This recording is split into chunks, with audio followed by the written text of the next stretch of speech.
D'être là pour ce premier webinaire Corallium et Arola. Donc, on va vous parler des nouvelles législations qui vont rentrer en vigueur en 2026 et comment ça impacte notamment les services techniques sur la partie sécurité. Voilà, donc c'est Arola Corallium qui sommes-nous. Donc Arola, c'est une ESN de 120 consultantes et consultants spécialisés en softwarecraft. Le softwarecraft, c'est un ensemble de bonnes pratiques pour avoir des logiciels de qualité maintenables et évolutifs. C'est des bonnes pratiques qui sont de plus en plus appréciées et plébiscitées justement en ces temps où l'IA s'invite de plus en plus dans notre SI. Voilà, et je passe la parole à Clément qui va vous présenter un peu Corallium.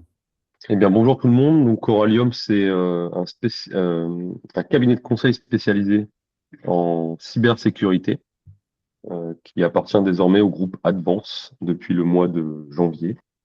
Donc, on est à peu près 1500 personnes et aujourd'hui, on va faire un focus, donc, comme précisé dans le titre, sur la conformité. Et pour vous présenter un peu les speakers de ce webinaire, donc moi, je suis le responsable commercial de Corallium. Et bonjour à tous, donc pour ma part, Louise Demonroy, directrice technique de Corallium. J'interviens donc sur les problématiques de nos clients pour encadrer les missions en gouvernance risque conformité, test d'intrusion et SOC, Security Operations Center, donc surveillance des systèmes d'information de nos clients. Et bonjour tout le monde, moi c'est Alexis et je suis softwarecraft chez Arola depuis 4 ans. J'ai environ 15 ans d'expérience de développeur et j'ai, on va dire, des appétences pour tout ce qui est cybersécurité. Et enfin, Arnaud Lacroix, donc directeur marketing chez Arola. Donc mon but, c'est d'analyser un peu les tendances marché et comprendre les besoins de nos clients et de vous les partager aussi aujourd'hui. Alors juste avant de commencer, je vais vérifier que il n'y a pas personne qui attend. C'est bon, c'est parti. Ok. Donc au sommaire, il y a une forte activité législative donc en 2026. L'idée, c'est de vous présenter un petit peu à quoi ça correspond. Donc c'est notamment animé par Louise. Les actions qui sont à mettre en place pour se mettre en règle et comment prioriser ces chantiers en fonction de sa maturité en cybersécurité. Voilà, donc c'est une présentation un webinaire qui sera relativement simple, on espère assez efficace. Évidemment, on sera disponible pour répondre à toutes vos questions aussi. N'hésitez pas à nous contacter sur LinkedIn ou autre. Voilà, donc il est parti ce webinaire d'un constat qu'on a chez nos clients, mais aussi qu'on retrouve, j'ai l'impression, de plus en plus sur le marché. On constate qu'il y a une gouvernance qui tarde avec l'arrivée de l'IA. Et on voit que l'actualité montre qu'il y a de plus en plus de failles qui sont mises en exergue avec l'arrivée de l'IA. Ça fait suite aussi à l'utilisation du Shadow AI. Donc, pour ceux qui ne savent pas ce que c'est le Shadow AI, c'est quand des personnes au sein d'une entreprise utilisent des agents IA personnels et souvent, ça crée des fuites de données sur des agents IA qui sont personnels. Enfin, face à l'explosion en effet de l'IA, on identifie un déficit de compétences, que ce soit pour de la cybersécurité, de la data ou de l'utilisation de l'IA. Ce qui a pour but, nous, on l'a constaté, de créer une angoisse de perte de contrôle justement sur la sécurité de son IT. Voilà, donc je ne sais pas si ça c'est partagé de votre côté. N'hésitez pas à mettre un petit emoji pour voir si c'est le cas aussi de votre côté. Et en fait, ce qu'on voit aussi, c'est qu'on a de plus en plus de mal, on se rend compte qu'on a du mal à mesurer l'impact de l'IA au sein des SI, si c'est positif ou négatif. Voilà, et dernièrement, on a vu une grosse actualité. Alors, il y en a d'autres qui sont sortis entre-temps avec Claude. On voit que Claude Mythos détecte énormément de failles, ce qui abonde encore plus les inquiétudes des DSI et responsables des systèmes d'information. Après, c'est là où je trouvais intéressant d'en parler avec Corallium et notamment Clément, à qui j'ai partagé l'info. Et Clément, je te laisse peut-être nous apporter un peu de précision là-dessus. Oui, tout à fait. Bah, vous avez dû voir dans les news il y a quelques jours, voire quelques semaines grand maximum, que finalement Anthropic du coup release son modèle Mythos sous le nom de Fable 5 et que dans la foulée en fait les autorités américaines l'ont interdit. Apparemment en gros le sujet ça serait que l'IA en question, les modèles d'IA, on pourrait en faire un jailbreak, on pourrait les débrider trop facilement. Donc, les personnes qui souhaiteraient nuire avec ce modèle auraient face avec elles dans leur besace, comme on dit, un outil beaucoup trop puissant. Voilà. En conclusion, Pour l'instant, on ne peut pas s'en servir. Et la bombe à retardement est encore. C'est ça. Donc, il faut faire attention aussi. Ouais, donc là, on ne peut pas s'en servir. Et puis, il faut faire attention aussi à tout le bruit médiatique, prendre un peu de recul sur ce qui est annoncé avant de s'emballer. Là, peut-être un retour aussi de ton côté, Alexis. Ouais, bah justement, là, on parlait que voilà, Claude Mythos, il peut détecter 10 000 failles.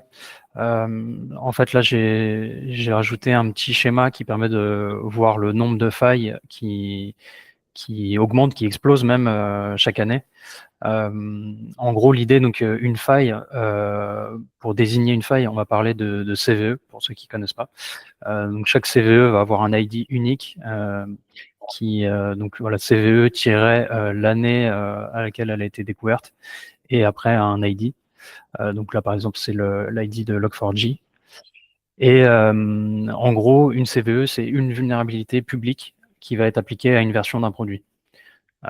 Et pour chaque CVE, on va la scorer de 0 à 10. 0, elle n'a pas d'impact. 10, c'est critique. Donc là, comme vous pouvez le voir sur le schéma, voilà, la tendance est à la hausse et ça augmente de plus en plus. Et c'était avant les IA. Là, avec les IA, on imagine, enfin, les projections sont encore plus hautes. Ouais. D'où l'arrivée de nouvelles législations. Législation, en effet. Donc, juste petite introduction sur ces législations. Ce qui est très intéressant, c'est que les législations, à la fois, on sait que, enfin, elles sont à la fois quelque chose qu'il va falloir mettre en place, mais aussi un indice de ce qui bouge.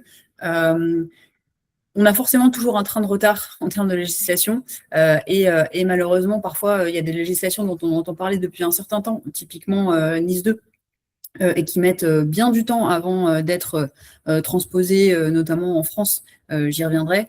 Mais en même temps, c'est aussi ce qui est au bout du jour et c'est aussi intéressant de se tenir au courant de ces législations parce que, bon, alors déjà, non seulement quand elles s'appliquent à vous, mais aussi parce que ça donne une idée des préoccupations des gouvernements actuels sur ce qui se passe. En l'occurrence, ici, effectivement, il y a 3 réglementations qu'on va vous présenter, donc l'IA Act, NIS 2 et le Cyber Resilience Act, parce qu'en soi, elles sont assez intéressantes. Alors malheureusement, on n'a pas le temps de revenir en détail sur les différentes exigences de cybersécurité de ces réglementations, etc. Mais bon, voilà, l'idée, c'est de vous montrer un peu plus, de vous montrer un peu plus de quoi ça parle. Et puis, ensuite, dans la suite, on vous présentera plutôt des bonnes pratiques de développement logiciel qui sont celles qu'on va finalement retrouver dans ces législations. Déjà, premièrement, 2026 et en fait 2025, enfin 2027 et 2028, parce que bon, il y a des bouts de législation qui sont encore un peu en discussion, mais ce sont un peu des années charnières parce qu'il y a ces réglementations-là qui arrivent presque en même temps. Donc, il y a Act, NIS 2, Cyber Resilience Act. Elles ont l'air assez différentes et elles sont assez différentes dans le fond, prises comme ça, puisque l'IA Act, ça parle d'intelligence artificielle. NIS 2, c'est une législation sur la résilience globale et la sécurité globale du système d'information dans son ensemble. Et le Cyber Resilience Act, cette fois-ci, on est sur la cybersécurité des produits. Donc, c'est 3 choses qui sont assez différentes, mais en fait, dans le fond, on retrouve très souvent les mêmes exigences de sécurité et au sein de ces exigences, de ces référentiels-là, on retrouve justement les mêmes exigences et les mêmes bonnes pratiques. Et en fait, ces bonnes pratiques qui, hier, relevaient de justement de ce que vous pouvez vous-même mettre en place pour vous améliorer, etc., ça devient une obligation légale et assortie de certaines sanctions qui sont parfois lourdes. Et donc, c'est ça qui est intéressant. Donc, la conformité, aujourd'hui, elle va... Enfin, jusqu'à maintenant, en tout cas, on avait beaucoup une approche de conformité de c'est bien si on l'a mise en place, c'est un avantage concurrentiel, Et puis, si on ne l'a pas mise en place et que ça arrive en fin de projet, c'est un peu move fast, break things. Vous arrivez en fin de projet, vous vous préoccupez de la cybersécurité à ce moment-là seulement parce que vous entendez parler d'attaque, etc. C'est des pratiques que vous ne pouvez plus avoir maintenant, puisque justement, ces pratiques-là, la loi vous force à les mettre en place dès le début des projets de développement et dès le début de votre construction, de votre pipeline CI/CD. Donc cette conformité, elle est assez importante. Donc l'IA Act, déjà, alors premièrement, assez rapidement, mais donc l'idée c'est d'encadrer selon le risque. Donc il y a 4 niveaux. Il y a le niveau 4 niveaux de risque. Il y a les usages qui sont considérés comme inacceptables, qui sont complètement interdits. C'est là qu'on a les sanctions les plus lourdes, donc jusqu'à 35 millions d'euros du chiffre d'affaires ou 7% du chiffre d'affaires mondial consolidé, si jamais vous mettez en place une IA qui justement est a des usages considérés comme inacceptables. Typiquement, par exemple, la notation sociale, le fait de noter les personnes sur leur trait de personnalité, par exemple, c'est considéré comme interdit. Et ensuite, vous avez le risque élevé, le risque limité, le risque minimal, où là, c'est relativement libre. Le risque élevé, dedans, on va retrouver certaines pratiques de biométrie, par exemple, le tri des CV, ce genre de choses, on considère là qu'on est dans le risque élevé. Et donc cette architecture par les risques, en fonction des différents risques, forcément, il y a différentes exigences qui vont s'appliquer ou pas. Attention, le texte s'applique bien à tout l'écosystème, donc à la fois à ceux qui vont concevoir, déployer l'IA, qui vont l'importer. Premier point important d'actualité, le calendrier vient récemment de changer. En fait, on n'a pas réussi à se mettre d'accord et les autorités et les normes ne sont pas prêtes à temps. Donc, en gros, il y a eu un digital omnibus de l'UE qui a été négocié, qui reporte certaines obligations. Donc, il faut se tenir bien au courant de ces différents calendriers, les systèmes à haut risque, ceux qui font partie de l'annexe 3, donc typiquement le fameux tri des CV, le scoring de crédit, la biométrie, etc. Cette fois-ci, la conformité est passée à décembre 2027. Et notamment certains systèmes d'IA à haut risque qui sont déjà aujourd'hui implémentés, qui ont déjà le marquage CE, il y a les enjeux de conformité passent plutôt à 2028.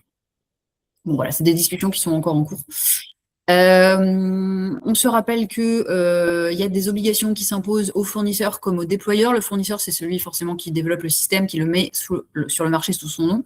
Le déployeur, c'est celui qui va l'utiliser dans un cadre professionnel. Donc, le gros des obligations pèse forcément sur les fournisseurs. Le déployeur, lui, en général, il doit utiliser les systèmes conformément forcément à la notice. Il doit assurer une surveillance humaine et il doit aussi taguer, informer les personnes concernées, donc taguer en général les réponses fournies par l'IA comme étant telles.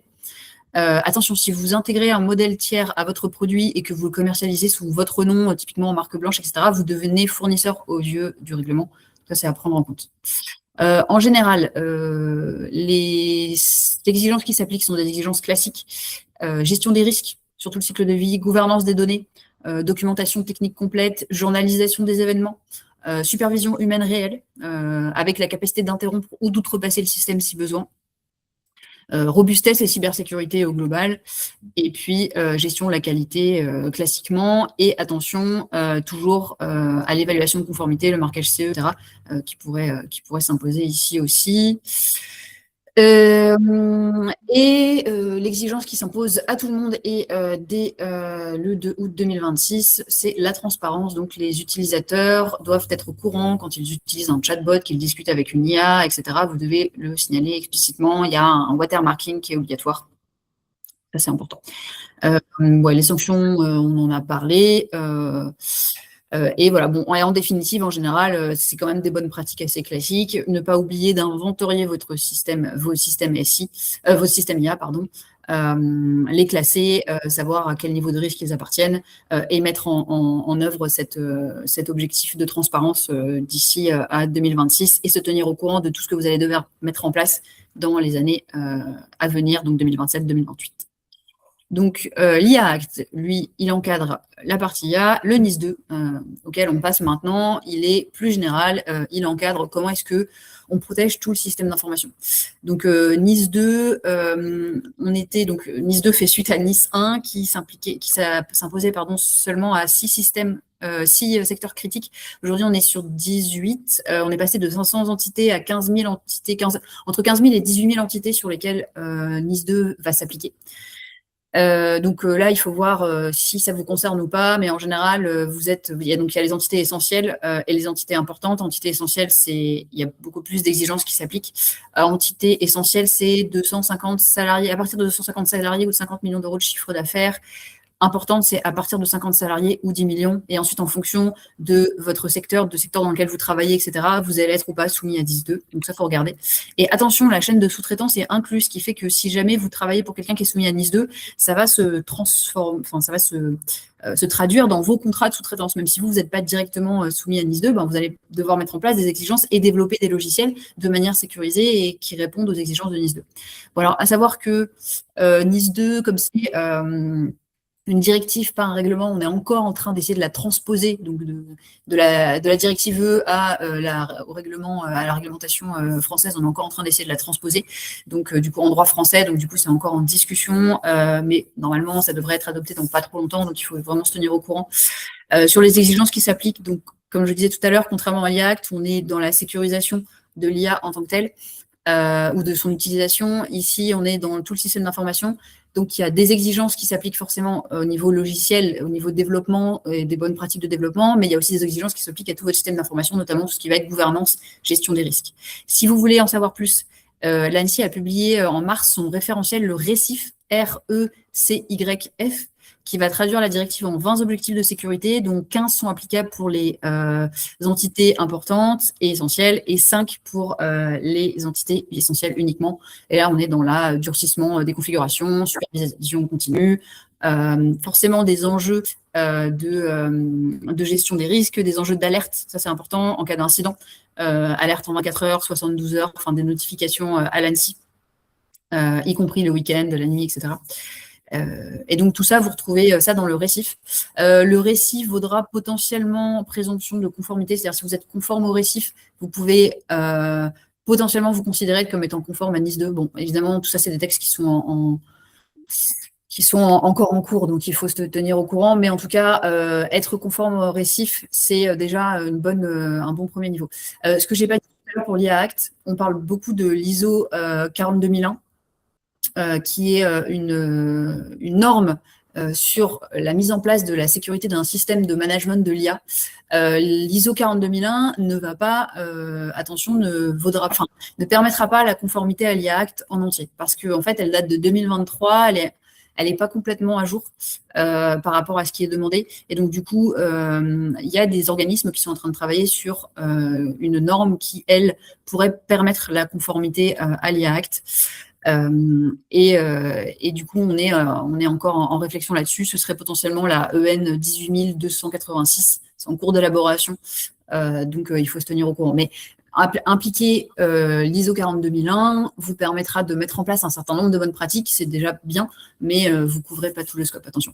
Donc, ça, c'est pour la conformité à Act. Et donc, pour la conformité NIS 2, là, on est plutôt en France, ce serait plutôt le récif. Qui en tout cas actuellement donne des bonnes pistes de comment être en conformité à NIS 2. D'ailleurs, c'est assez intéressant parce que donc NIS 2, ça ressemble quand même pas trop mal à l'ISO 27000, à la famille des ISO 27000, 27001, 27002.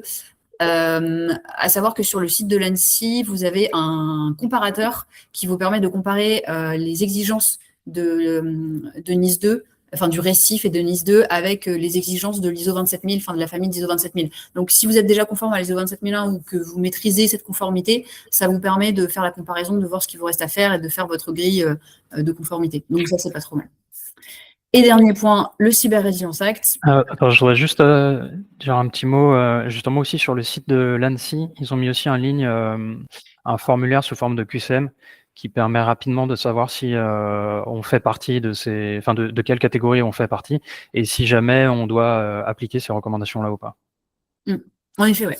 Et merci de la précision. Ça vous permet de voir où vous situez et commencer à préparer votre conformité. Et du coup, dernier point, le Cyber Resilience Act. Donc alors là, on redescend un cran en dessous, puisque cette fois-ci, on est dans la sécurité produit. Ça se rapproche beaucoup plus du développement logiciel, c'est-à-dire que contrairement aux précédentes réglementations dont on vient de parler, enfin qui posaient des exigences plus larges, là ici on est vraiment dans la sécurité du produit. Donc c'est une réglementation qui s'applique vraiment bien au cycle de développement sécurisé.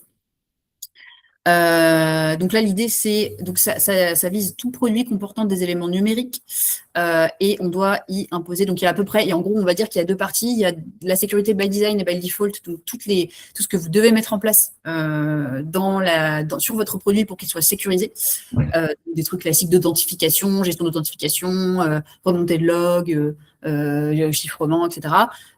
Mais aussi toute une partie de gestion des vulnérabilités. Donc, comment est-ce que vous maintenez votre logiciel dans le temps?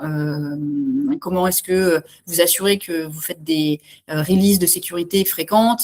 Et en cas de vulnérabilité, comment est-ce que vous assurez que vous ferez un disclosure des vulnérabilités qui correspondra à tout ce qui est demandé? Et là, il y a des exigences qui sont assez lourdes sur cette partie-là. Donc, pour la conformité Cyber Resilience Act, ce qu'il faut retenir, c'est que il y a ce qu'on appelle des normes verticales et des normes donc pour être conforme, il faut appliquer ces normes-là, donc des normes horizontales, des normes verticales. Les normes, alors je confonds toujours les deux. Les normes horizontales, ce sont celles qui normalement sont valables pour toutes les typologies de produits. Typiquement, il y a déjà des normes qui s'appliquent sur justement la gestion des vulnérabilités, comment faire la gestion des vulnérabilités pour être conforme au Cyber Resilience Act. En revanche, sur les normes verticales qui vont être sectorielles, par exemple, si vous faites de l'automobile, alors pas l'automobile, parce que ça c'est un peu différent, c'est déjà couvert normalement par d'autres normes, mais si vous faites de l'IoT par exemple, des alarmes domestiques, etc., vous allez avoir des normes spécifiques qui s'appliquent à vous. Et ces normes, on les appelle les normes harmonisées, et il y en a certaines qui sont encore en cours en fait de rédaction. Donc vous n'avez pas encore toutes les normes pour savoir ce que vous allez devoir appliquer et mettre en place. C'est vrai que c'est un petit peu tendu, on est quand même en attente de ces normes harmonisées, mais en même temps, ces normes, elles ne vont pas réinventer la roue. Il y a déjà beaucoup de choses d'un point de vue sectoriel en termes de normes sur lesquelles vous pouvez vous appuyer pour commencer à faire votre mise en conformité dès maintenant. Il y a une classification là encore. Dans l'annexe 1, vous retrouvez, sur l'annexe 1, je crois, vous retrouvez les différentes classifications, mais en gros, vous avez un certain nombre de paliers et la plupart des produits sont en classe par défaut. Donc, il y a juste une auto-évaluation à faire pour être en conformité. Pour les classes importantes 1 et 2, là, on est sur potentiellement, vous devez faire appel surtout sur la classe importante 2, vous devez faire appel à un organisme notifié qui va faire un audit, par exemple. Enfin voilà, il y a d'autres mécanismes de certification qui sont beaucoup plus lourds. Et le but à la fin, c'est d'obtenir le marquage CE. C'est-à-dire que si vous produisez un produit numérique en Union européenne et que vous voulez le commercialiser, que vous voulez avoir le marquage CE, vous devez mettre en place le Cyber Resilience Act, être conforme, sinon le marquage CE peut vous être enlevé. Et donc, en concluant sur cette norme, pas concluer, mais plutôt, à savoir qu'il faut mettre en place, en général, on a dit la gestion de vulnérabilité, le SBOM, donc le suivi de vos fournisseurs et le suivi de vos dépendances, le support, la mise à jour de sécurité, la security by design, la security by default, voilà, c'est important. Quant au calendrier, première partie, en 2026, septembre 2026, vous devez notifier les vulnérabilités exploitées et donc avoir tout votre pipeline de notification. Et ensuite, la conformité en tant que telle, c'est plus tard en 2027. Et donc, voilà. Bon. Donc, ces normes-là, pour conclure, vous voyez qu'elles se mettent, donc, elles sont différentes. Les trois sont différentes, mais en fait, les trois, finalement, vont avoir les mêmes exigences de sécurité sur le développement. Et aujourd'hui, en fait, le développement sécurisé, on sait tous comment le faire. Enfin, on sait tous comment le faire. Je ne sais pas si on sait tous comment le faire, mais en tout cas, les bonnes pratiques sont connues depuis un certain temps. Ce sont les mêmes, quel que soit, qu'on soit dans l'IACT, dans le NIS2 et dans le CRA. Et elles s'appliquent maintenant, elles vont devenir obligatoires. Donc, c'est pour ça que ça devient beaucoup plus urgent de les appliquer. Et si vous voulez vous tenir au courant sur ces normes, savoir si vous devez ou pas être en conformité avec, il faut garder en tête que c'est très c'est très mouvant en ce moment, le contexte de ces normes-là. Il faut se tenir au courant parce que, justement, ce qui s'applique vraiment à vous, le type de normes que vous allez retrouver, etc., c'est des choses qui sont peut-être encore en évolution. Et c'est bon pour toute la partie normes. Ok. Et donc la documentation technique aussi qui redevient assez importante. Les SBOM avaient été un peu délaissés et maintenant ça revient du coup avec le produit. Alors quelques actions à mettre en place du coup. Donc là, je passe la parole à Alexis. Du coup. Ouais, tout à fait. En fait, on a vu que pour les actions, beaucoup, ça se repose en fait sur des bonnes pratiques. Et les bonnes pratiques, souvent, ça va être plutôt du bon sens. Donc, pour mieux appréhender ça, c'est important de comprendre comment fonctionnent les failles de sécurité et notamment leur cycle de vie. Donc, en fait, ici sur ce schéma, on peut voir donc le cycle de vie d'une faille. Donc, CVE, j'en avais parlé un petit peu plus tôt. Donc, les failles 0 day, ça va être les failles qui n'ont pas encore été publiées, elles sont pas encore publiques. À partir du moment où elles sont publiées, ça va mettre un certain temps avant qu'un patch soit disponible, par exemple dans le cas d'une librairie tierce. Donc ça va être le time to exploit, le moment pendant lequel les pirates vont pouvoir utiliser cette faille, sachant qu'elle n'a pas été corrigée. Et ensuite, entre le moment où le patch est disponible et où nous, on va vraiment venir patcher notre système informatique, c'est le mean time to patch. Et voilà, à titre de référence, en 2025, on considère que c'est 60% des fuites de données, on était sur du mean time to patch. Et voilà, ça va être seulement une fois qu'on a patché notre système qu'on va être plutôt safe. Pour avoir un petit ordre d'idée sur le temps que ça prend, voilà, dès qu'il va y avoir une publication du CVE, donc que la faille va être rendue publique, on peut déjà retrouver des POC qui vont être disponibles en 24 heures sur GitHub. Et donc là, ces POC-là, ils vont pouvoir être utilisés par des personnes malveillantes. Avant que le système que la librairie soit patchée, voilà, en moyenne, ça prend 38 jours. Donc c'est 38 jours pendant lesquels on est un peu on peut pas faire grand chose, quoi. On est obligé d'attendre. Et ensuite, une fois que le patch va être disponible, nous, le moment où on va venir le patcher sur nos systèmes, voilà, on est de 60 à 150 jours. Donc on voit bien sur le global, ça fait voilà entre 100 et 190 jours. On voit bien qu'il y a une course contre la montre qui se joue et que en fait on est en train de perdre. Après, on pourrait se poser la question, bon, si on a 100, 190 jours de retard sur l'application des patchs, est-ce que c'est très grave?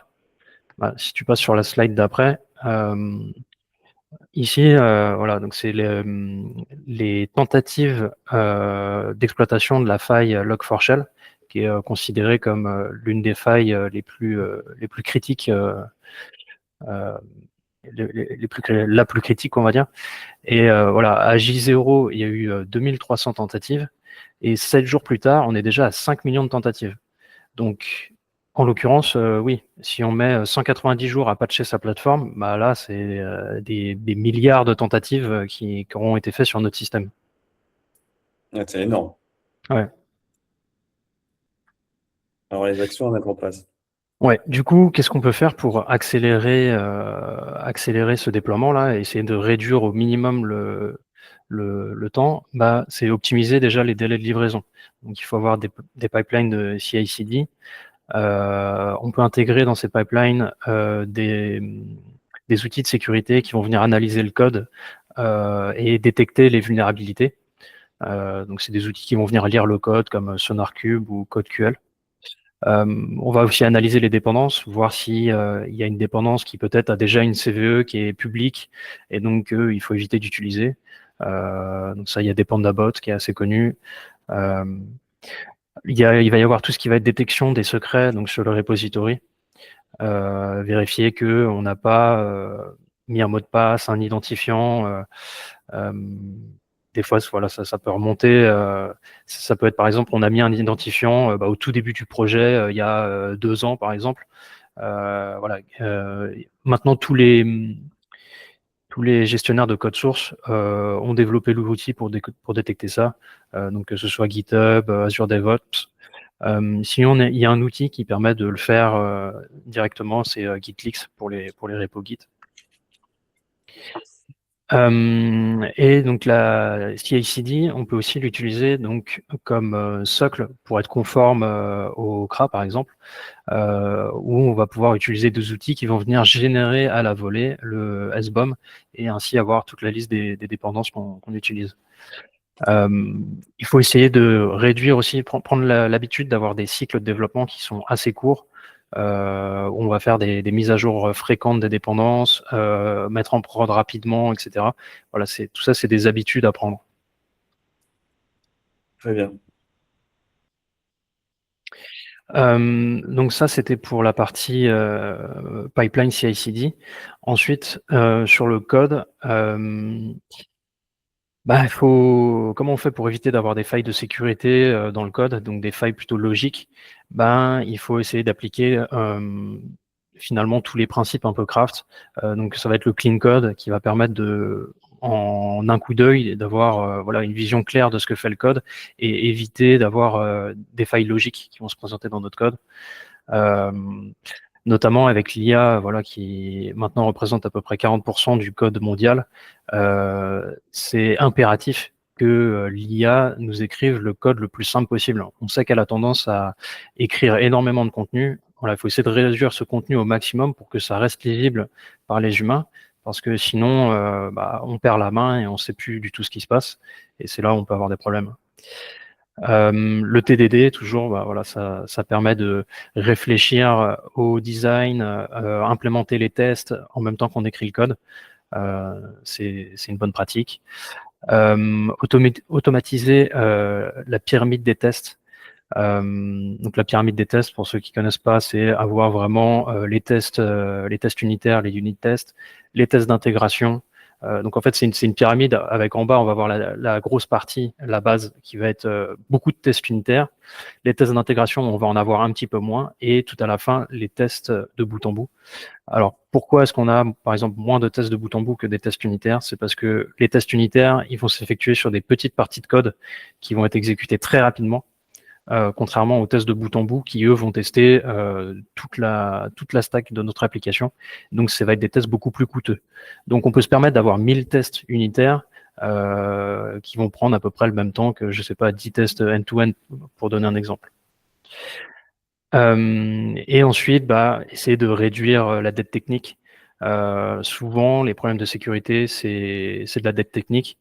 Donc il y a la règle du Boy Scout qui dit que voilà, quand on arrive sur un projet, on doit laisser le code plus propre après notre passage. Voilà, c'est une bonne règle à garder en tête. Et l'amélioration continue.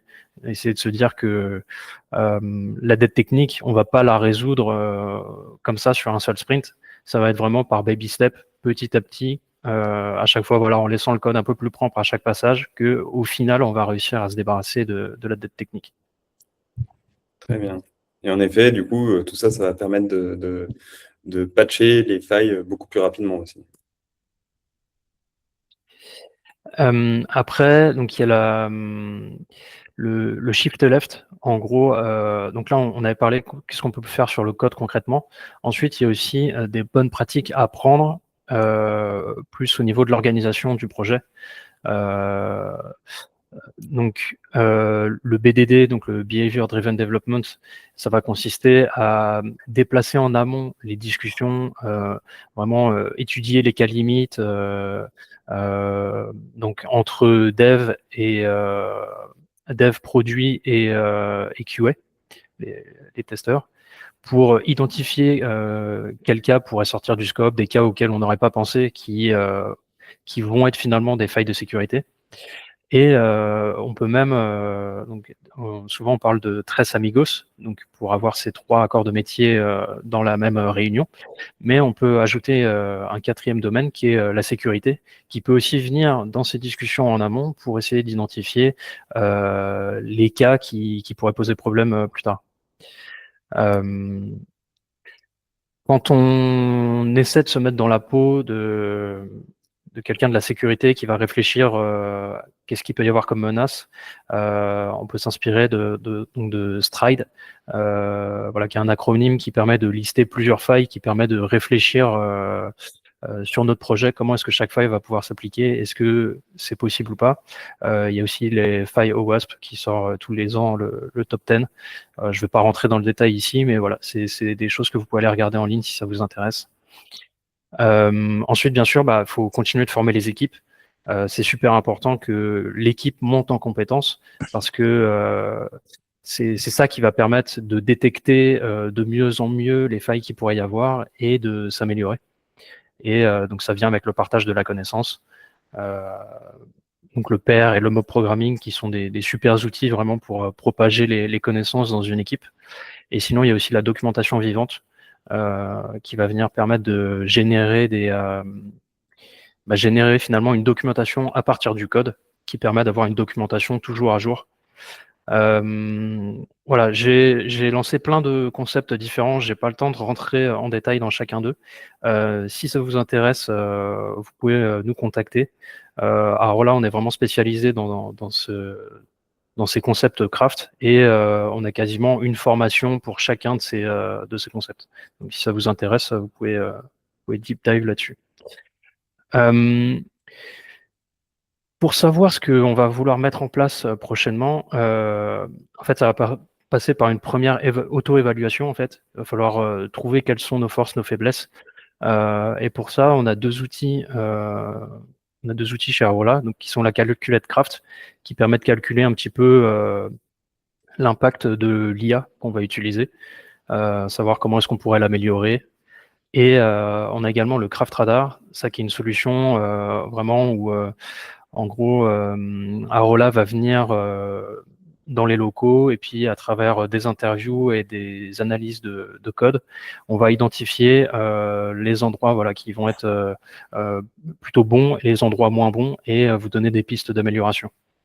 Vous pouvez aussi faire des dashboards qui vont vous permettre de suivre les nouveaux bugs, les régressions, les délais de correction, combien de temps est-ce qu'on fait pour faire une mise en prod. Voilà, tout ça, c'est des KPI qu'il est important de surveiller et ça permet déjà d'avoir une idée de où est-ce qu'on se place. À noter qu'en général, ces dashboards, on les fait et on a du mal à les suivre dans le temps. Donc, nous, chez Coralium, par exemple, on peut vous accompagner sur ces sujets-là de sécurité managée dans le temps. On a une offre de SOC. Donc, SOC, ça veut dire Security Operations Center. L'idée, c'est de déployer des agents sur les parcs informatiques de nos clients qui vont détecter quand on a une attaque. Et on a des analystes en interne qui peuvent, à distance, traiter ces alertes de sécurité. En parallèle, pour donc du coup cette problématique d'évaluation et de monitoring, on a une offre donc GRC qui est pour gouvernance, risque et conformité. Donc là, dans ces pratiques de développement, l'idée c'est de faire de la veille de sécurité, d'identifier les référentiels et les exigences, comme par exemple ceux présentés par Louis tout à l'heure, afin de faire face en fait aux évolutions de sécurité liées au risque. Et on a également une offre de test d'intrusion, donc pen test. Donc ici, l'idée, c'est de venir tester techniquement avec ce qu'on appelle un hacker éthique, votre système d'information, votre solution SaaS, afin de mettre en évidence les failles et de vous proposer des remédiations. Alors, ouais, du coup, tout ça, en fait, c'est vrai que ça vous donne beaucoup de solutions, beaucoup d'actions à mettre en place. Donc, on s'est dit que pour que ce soit plus digeste, on allait vous présenter une manière priorisée de mener ces actions. Donc là, je repasse la parole du coup à Alexis. En gros, ce qu'on peut commencer par faire, c'est renforcer la documentation, vérifier les standards, histoire de savoir où se placer par rapport aux nouvelles réglementations qu'il va y avoir. Ritualiser voilà, les ateliers tech pour pouvoir partager la connaissance. Voilà, essayer d'avoir un partage de connaissances, mais qui permet aussi de savoir où on se place. Le suivi des évolutions techniques dans le temps, donc avec les dashboards, on en a parlé, mettre en place des stratégies de test.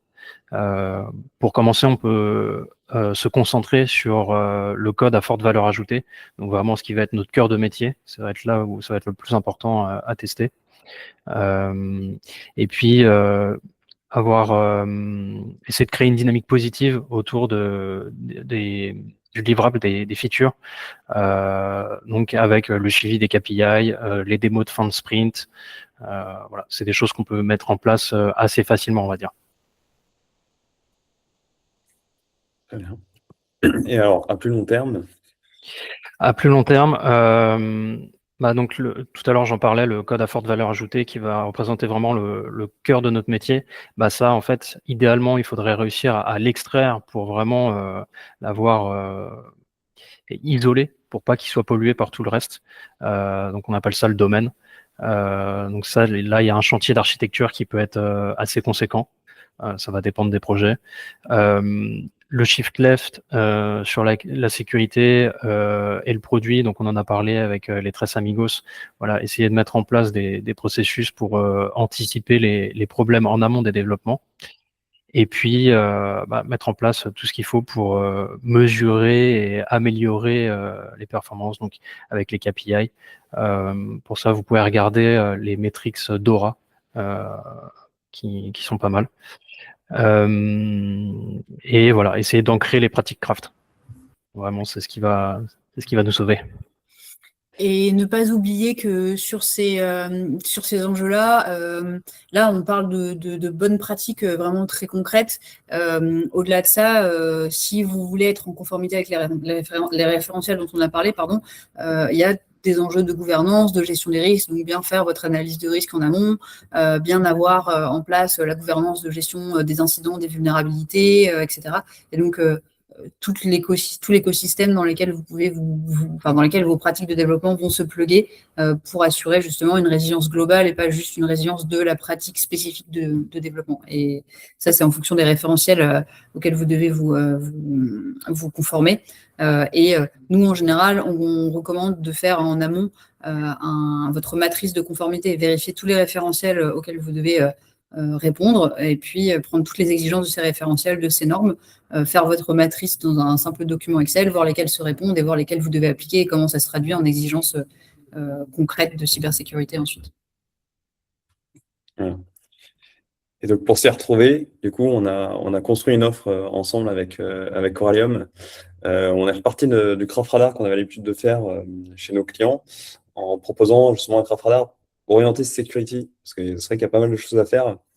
Et donc, on a co-construit ce Craft Radar spécifique security avec Coralium, avec différents items. Du coup, Alexis, je te repasse la parole avec Louise pour le présenter un peu. L'idée là, c'est vraiment de mélanger nos deux forces pour essayer de construire un produit commun.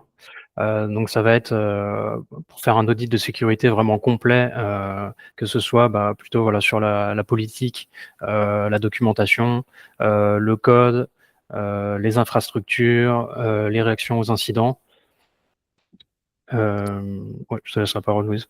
Oui, et du coup, les failles de sécurité de code et les évaluations réglementaires dont on parlait, l'idée, c'est ce qu'on disait tout à l'heure, mais au travers de discussions, d'entretiens avec vous, de revues de code, éventuellement de tests d'intrusion, avoir une idée globale de tous les enjeux sécurité et de là où vous vous positionnez par rapport à ces enjeux-là. Voilà, et d'avoir du coup une feuille de route très claire de ce qu'il faut mettre en place et ce que vous pouvez faire de votre côté pour répondre aux nouvelles exigences. Voilà, merci beaucoup. Je crois qu'on arrive à la fin.